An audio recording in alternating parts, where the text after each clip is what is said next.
Hello. How are you? Hello. Good to see you. Can you see me Yes, okay? I can see you great. Excellent. Welcome to beautiful Carlsbad, California. This is our campaign office back here. We've got a lot of our volunteers and supporters. Yeah, I'm gonna have to come say hi one day. A lot of my family lives in San Diego.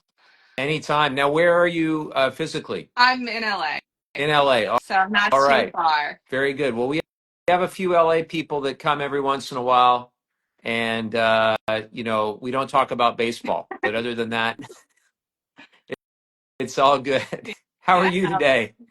I'm doing all right. How are you? You had a pretty busy last few days. I hope you got enough sleep. Well, I slept last night, but the night before that, you may or may not have followed, the kind of the hour by hour. But basically, the Republicans wanted to pass this bill, which they call the Big Beautiful Bill. I think it's the Big Ugly Bill.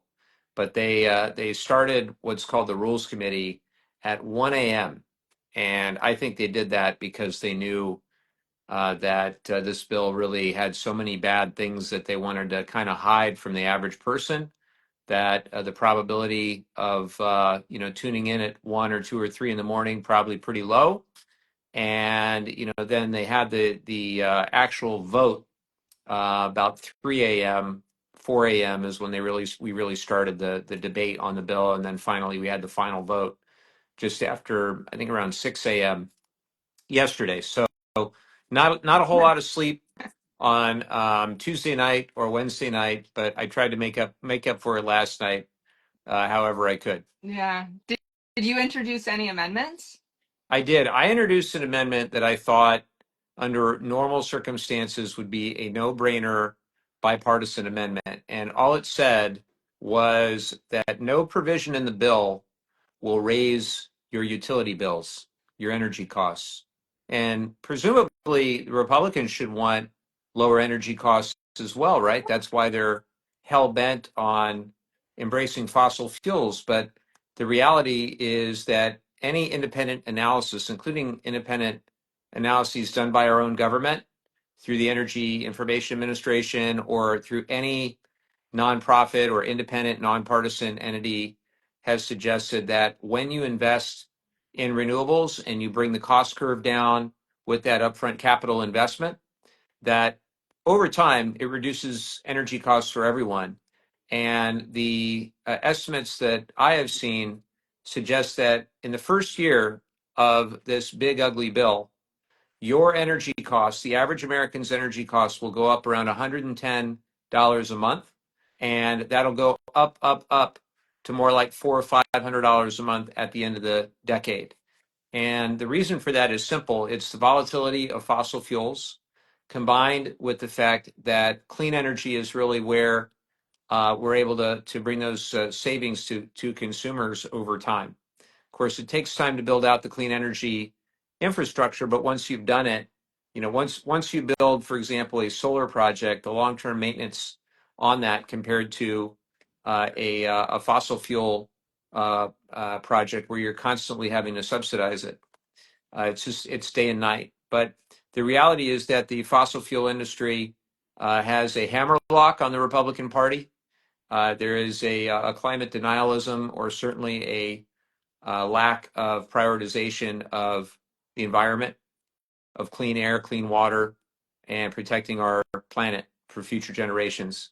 And it really makes me sad because before I went to Congress, that's what I did for a living. I was an environmental attorney involved in the clean energy world and created a nonprofit for the clean energy industry, sat on other nonprofit boards. And it's heartbreaking to see, on top of everything else, what they're doing with the provisions that we got as part of the Inflation Reduction Act. How they're just eviscerating those.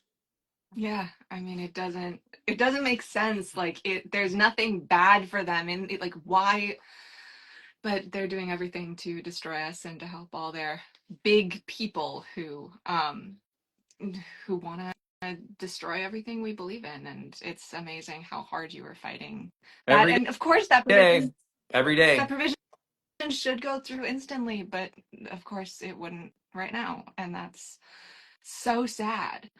um what is one piece of the bill that you don't think people are talking about enough? Because I've heard a lot of people talking, we're starting to hear a lot of people talking about the judicial pieces, and there's a bit about the Planned Parenthood, and of course the Medicaid and SNAP. But what is one piece that you don't think is getting enough attention, or any attention? I mean, it's 1,000 pages. Well, we just talked about the clean energy Right. stuff. And so I would say that under normal circumstances, but because I just said it, I'm going to focus on something else, and that's Medicare, not Medicaid, but Medicare.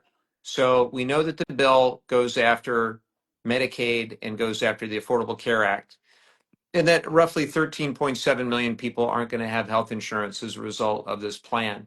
But what's also true is that because the bill so irresponsibly increases the debt over the next decade, depending on the analysis you look at, between $4 and $5 trillion over the next decade. Even if you take the Republicans' word that all this magic growth will appear as a result of this bill, which history suggests will not happen, we're still talking between 3 and 4 trillion. Because that debt goes up and we run those deficits every year for the next decade, that creates the sequester. So sequestration kicks in, and then mandatory spending has to be reduced by law. And so what that means is that roughly a 4% cut in Medicare reimbursement. That means poorer quality of health care for those on Medicare. It means fewer services available to those on Medicare by cutting about $500 billion over a decade in Medicare. So again, Medicaid is one thing, cutting the Affordable Care Act, uh, all the damage they're doing to nutrition aid, also known as SNAP. Roughly 10 million Americans will be food insecure as a result of this legislation, may not have enough to eat. People will die as a result of the Medicaid cuts. We know that. But let's not forget Medicare now on the chopping block to the tune of $500 billion. It's amazing how much they're cutting and how it's literally going to affect every single American. Like, I think there are a lot of Republicans who think, oh, I'm not going to be affected by this, but there's no way Well, with everything that's in the bill. it'll affect people at the very top, obviously, very differently than those at the very bottom. So there is an analysis that was done by the Wharton School, which is Donald Trump's alma mater. And although I don't know if he ever went to class, to tell you the truth, but they did this model, and they said that if you make under $51,000 a year, your burden will go up $700 a year. On the other hand, if your income is greater than 4.3 million, then your burden will go down on average by 389,000. So the way that it was phrased, Ezra Klein had a great podcast that came out today, and his guest was a reporter who said that it's the greatest transfer from the young to the old, from the rich, the poor to the rich, and from the future, meaning investments in clean energy, investments in technology, to the past, fossil fuels. So that's really what this bill is all about. And it's honestly, I've been around a while. I've been member of Congress now over 6 years, and I've seen a lot of legislation. And I've studied a lot before that, all the way back for decades. I've never seen anything so cruel and so irresponsible for our budget and inconsistent with my values as this bill. And the other thing that makes it so bad is how big it is. This is a massive bill. You know, when we passed things like the Affordable Care Act, that was about $1 trillion price tag over 10 years, but it was paid for. When we passed the Inflation Reduction Act, it was about $500 billion price tag over 10 years, but it was paid for. In fact, more than paid for. And this bill, just like the first Trump tax bill in 2017, is not paid for. That 2017 bill wound up adding 1.6, $1.7 trillion to the deficit. This one will more than add double to that, triple to the deficit. It's massive in scope, deeply irresponsible, incredibly harmful to those most vulnerable in our society: children and families without enough to eat, seniors without health care coverage if they're off Medicaid. It's a disgrace. Honestly, it's a disgrace. It's a disgrace morally. It's awful for our country. And we just have to make sure that enough people know about it, because if Republicans really pass it in its current form, they need to pay the price. What can we do, like as citizens? What is the best way that we can push for it to not pass? What are our tools? What's our toolbox? Well, it barely passed in the House, right? It was Right. 215 to 214 with one voting president. And it sounds like two members on their side took a walk at the last minute, or who knows what. But it's very close, right? And so in the Senate, we just need to peel off a few people. And so I would look at those who are focused on Medicaid and focused on clean energy, because that appears to me to be the two things that might move some of these senators. And also Medicare. We cannot forget about Medicare, because if we can really hammer home the reality of this bill, is that according to the Congressional Budget Office and independent analysis, it will lead to a $500 billion cut to Medicare. That really adds to the overall impact. And what we need is for those senators who claim that they care about those things to do something about it. And if we can't make this bill a good bill, which I think we can't do that, at least we could make it a less bad bill. And in the grand scheme of things, I would much rather people not die. I'd much rather people have health care. I'd much rather that we continue to advance clean energy and advanced technology. And I know all those things are not going to happen, but if we can at least save some of it from happening, that would be worthwhile. Now, of course, whatever they do in the Senate, if they change it, is going to be a few senators that are going to make that call.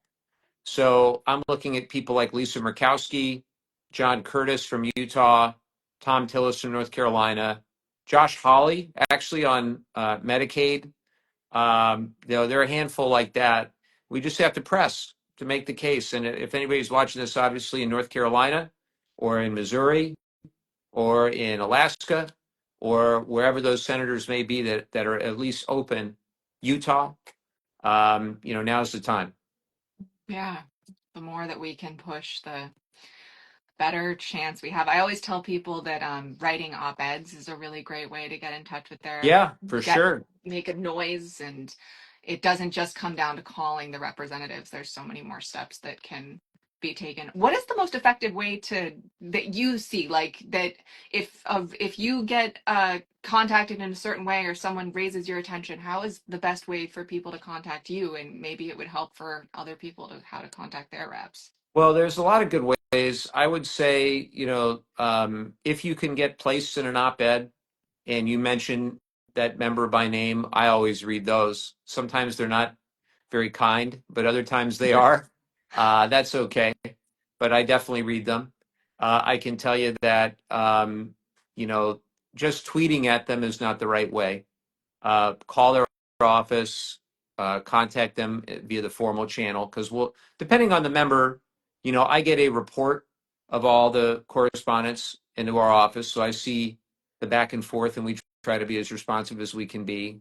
I would say, again, there's no bad way. I probably wouldn't just use social media for that purpose. Social media is great for other things like this, but in terms of actually communicating with your senator, probably not the best. But if you can get an op-ed place, that's pretty great.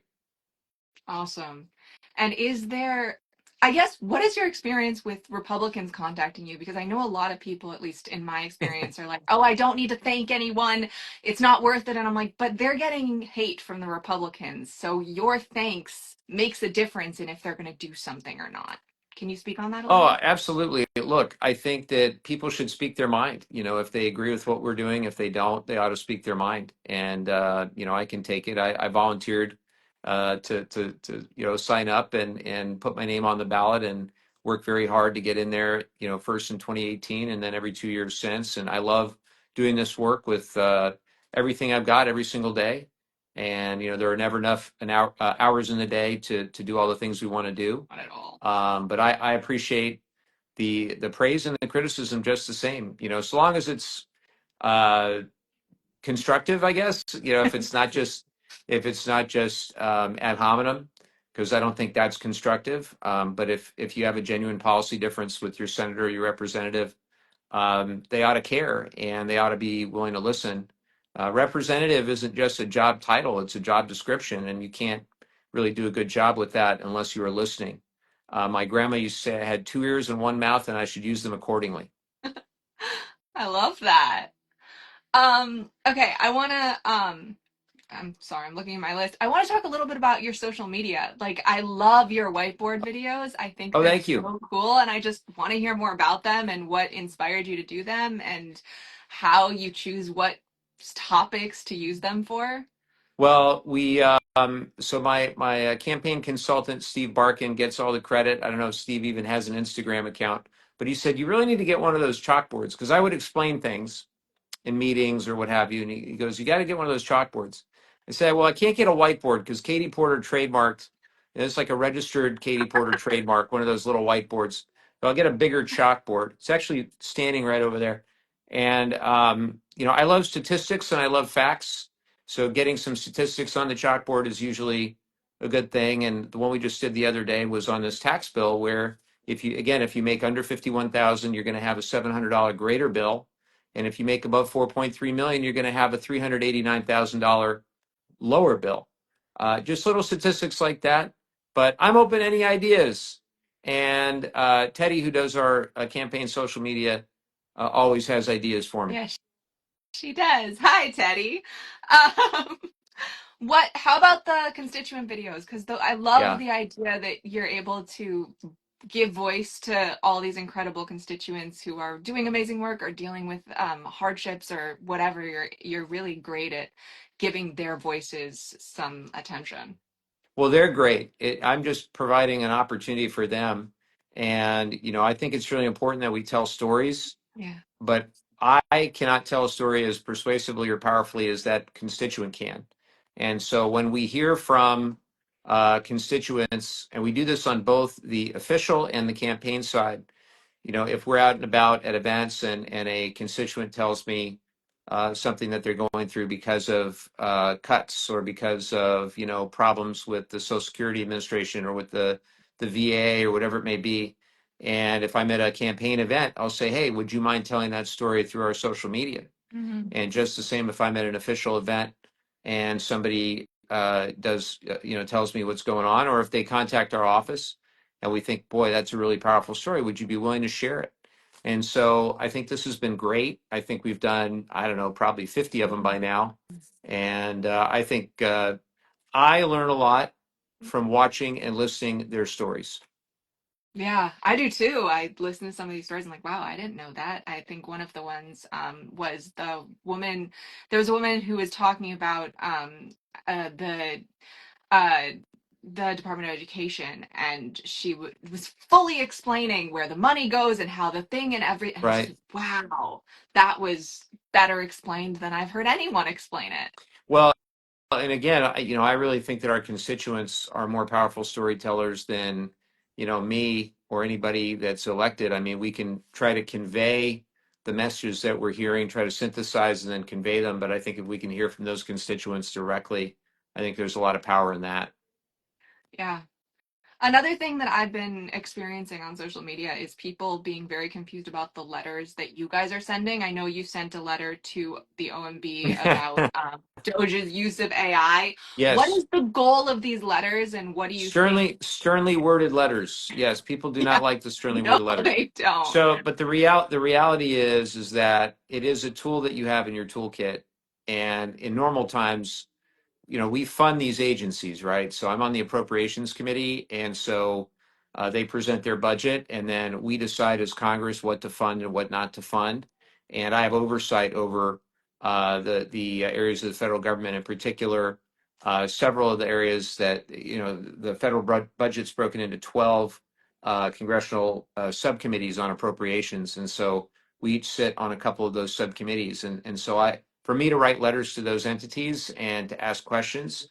In normal times, they would absolutely write back, and even still they write back, but it is one way to get information, just like at a hearing is another way to get information.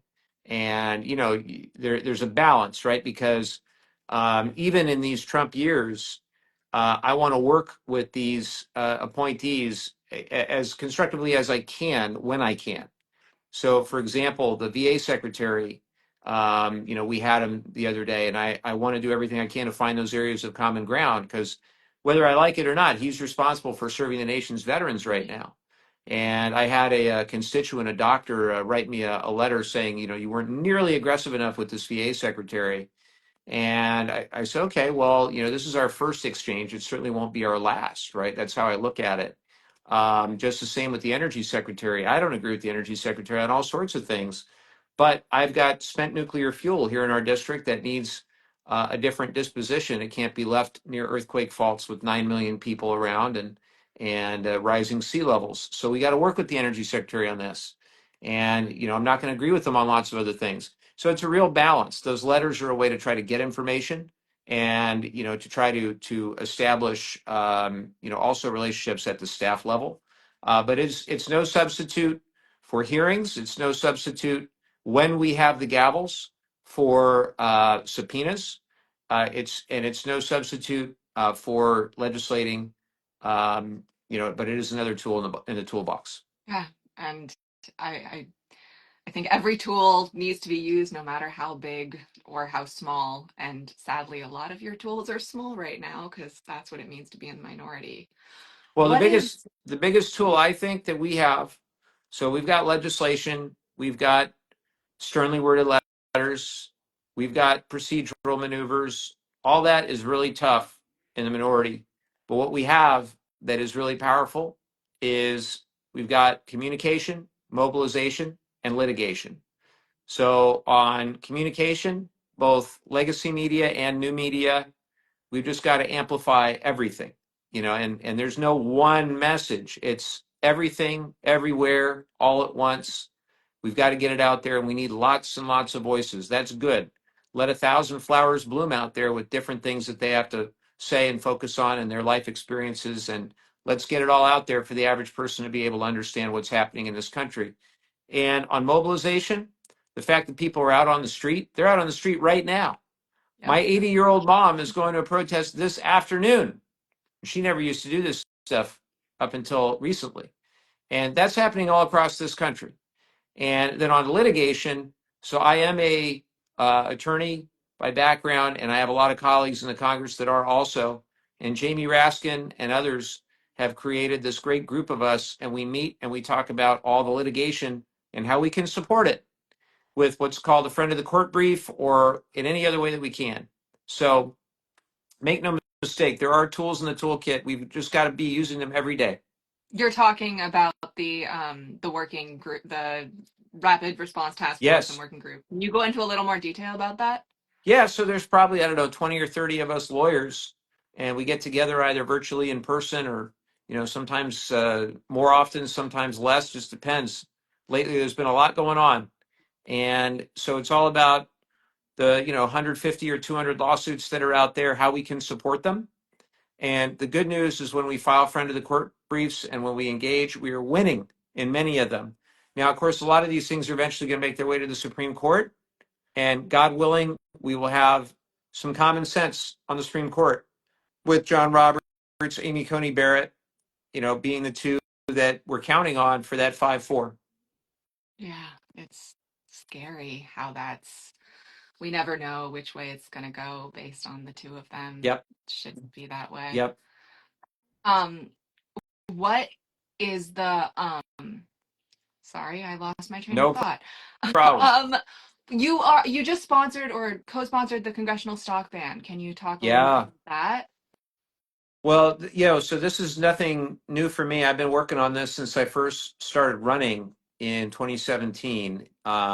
Very clear to me that members of Congress should not be trading individual shares of stock. There's an inherent conflict of interest because as a member of Congress, I can tell you that we get a lot of non-public information that can be used to make good policy or to make good decisions, but it also can be used to enrich yourself if you are unprincipled.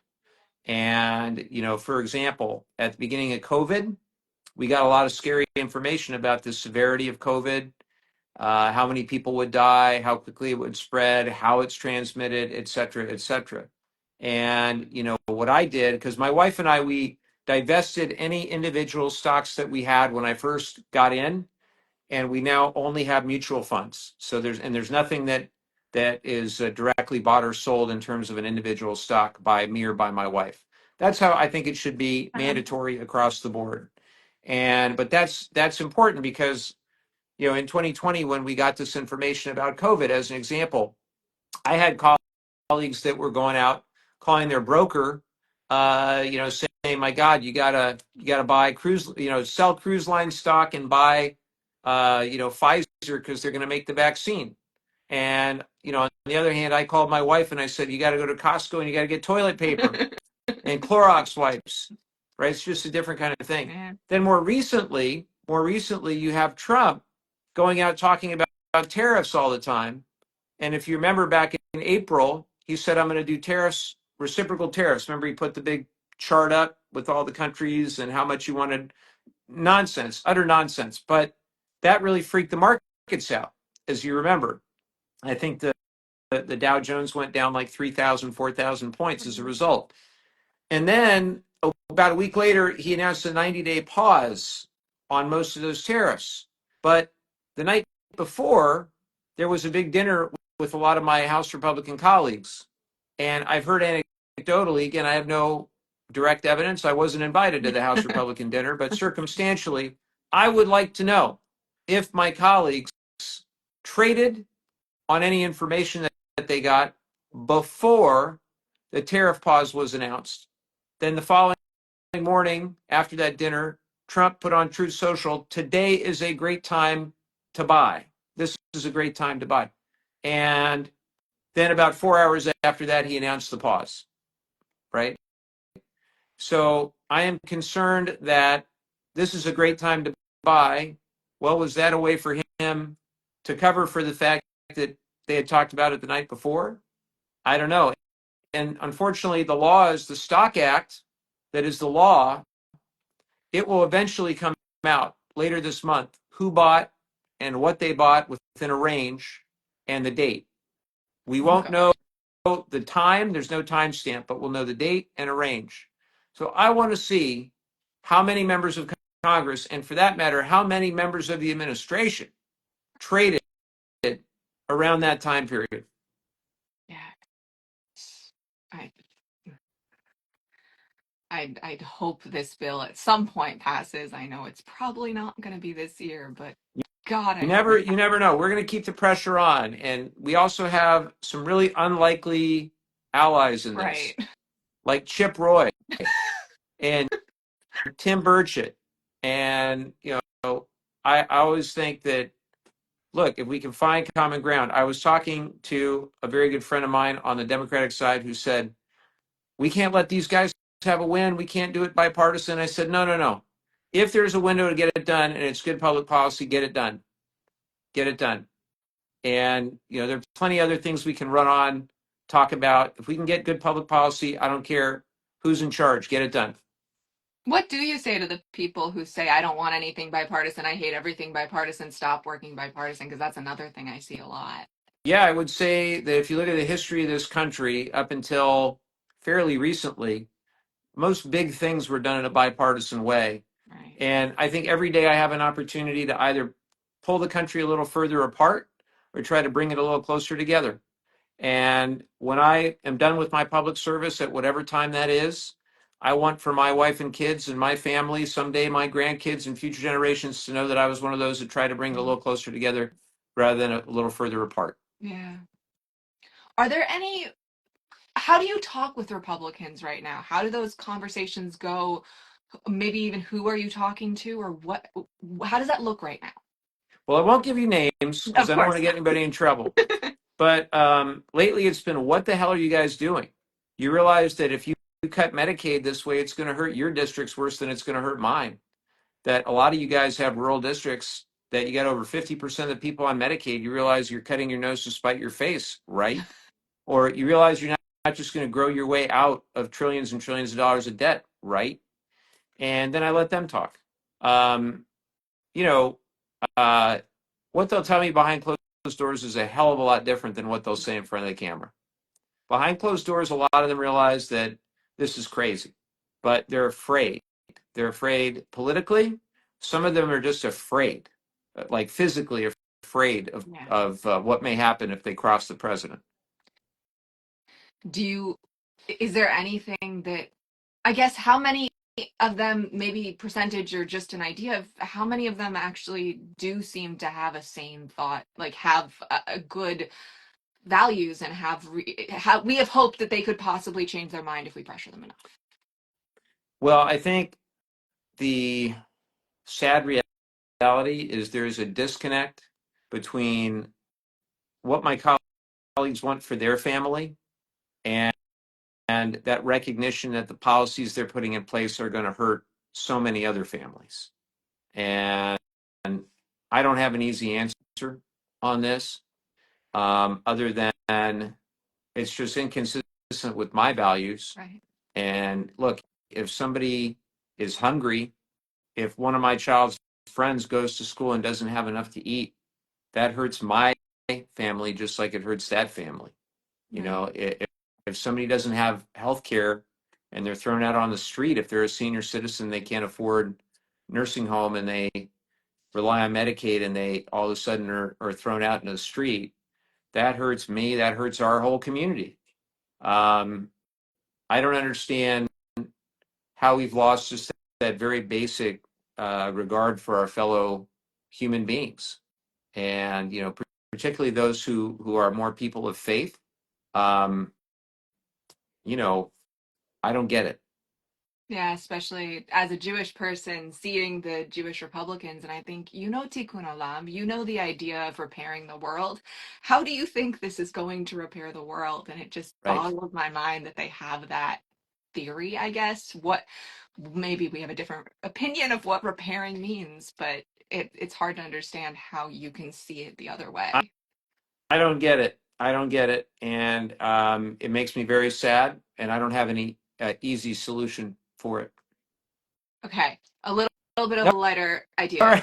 If we We weren't can't end on that bad of a downer. if we weren't in this place we are now, if the world wasn't horrible and everything was terrible, what is one bill you would introduce that you're just not introducing now because it's not going to go anywhere, it's a waste of your time, but it wouldn't be at that point? Like, what is one bill that would just make the world better that you want to be able to introduce, but Well, you can't? first of all, we've got to fight like hell to make that Yes, better world that we want to live yes, in, and we that's do. the thing. Like we all have agency in this, and we all need to be fighting. I really mean it. Everybody watching this, you have a platform. You can communicate with your friends, your family, your neighbors, your coworkers. You can make a difference. I really mean that, and you can contact your representatives, and you can amplify those messages that you want to amplify. And you got to do it. Everybody on here has got to do that. As far as a bill, I'll give you one that we haven't decided what we're going to do this Congress, because sometimes there's utility in introducing it even when you're in the minority, so you Mm. can continue to build momentum and be prepared for when the right opportunity presents itself. But we have to modernize the electric grid in a major way to be able to expand solar and wind and storage and all the other things that we're going to need to reduce emissions, decarbonize our energy. And I still believe we're going to do it, whether Trump likes it or not, whether we hit a speed bump in the road the next 4 years or not. That's where things are headed. That's where the world is headed. That's ultimately where America will be headed. And so a major expansion of transmission and the speed with which we can build transmission, that's the bill. And Sean Casten, who's my friend from Illinois, he and I have this bill. We've introduced it before. We're going to introduce it again, and it will bring energy costs down. The transition to clean energy will bring those costs down, and we want to lead, not follow. All right, one last question because I know you have to get going. What is giving you hope right now? What is one thing that is making you feel hopeful? Well, it's all the people that are engaged, that are volunteering, that are showing up, that are protesting. You know, the people behind me, I don't know if you can see, but we've got young people, we've got some older people. They're volunteering their time right now, and they're making calls, and they're doing a lot of important work, building the foundation for our campaign next year.